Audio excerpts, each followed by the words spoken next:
Take us through the main findings and whether you think this is going to be problematic for Boris Johnson. Whether it's problematic, we'll know in a couple of minutes' time, because the House of Commons, literally as we speak, is kicking off a debate into the findings of this Sue Gray report. There was a little bit of it mentioned in Prime Minister's questions. We'll show our viewers that in just a moment. The Prime Minister not really biting.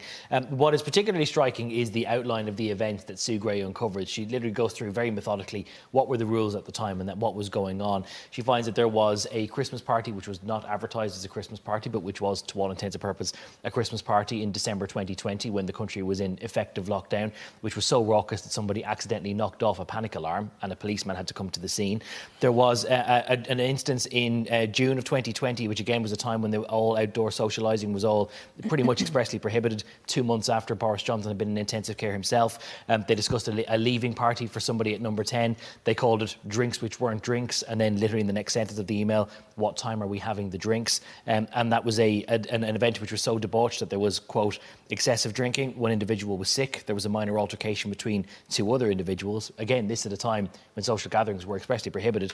And apparently that culture emboldened by an event the previous month in which the private secretary of the Prime Minister, someone who effectively manages his diary, convened an outdoor drinks for 200 people in the garden of number 10, again at a time when all socialising indoors or outdoors was prohibited.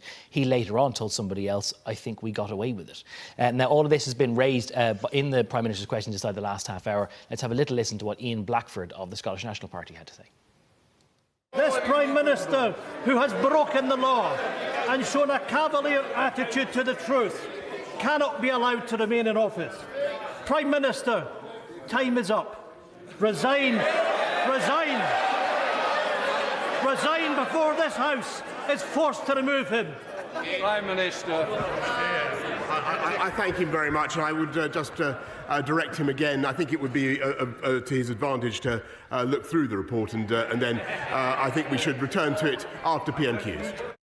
So the Prime Minister clearly trying to keep his powder dry, at least for a few minutes, at least until the formal debate gets underway, which, as I said, is happening around now. What is particularly striking, though, about Sue Gray's report is that she outlines a culture in which not only was there clearly non-adherence to the spirit of the rules as was being announced, but also a lot of disrespect to cleaners and custodians and other police staff who were attending these things, trying to break them up or trying to clean them, and in some cases being laughed out of the room. And what she does say, and this could be the paragraph in which everything will hang, she says, many of these events should not have been allowed to happen. The senior leadership at the centre, both political and official, must bear responsibility for this culture. The public have a right to expect the very high standards of behaviour in such places. Clearly what happened was well short of this. When she says both political and official, there's only one person you can call senior and political, and that is the Prime Minister. So what the consequences for him will be, we'll have to wait and see.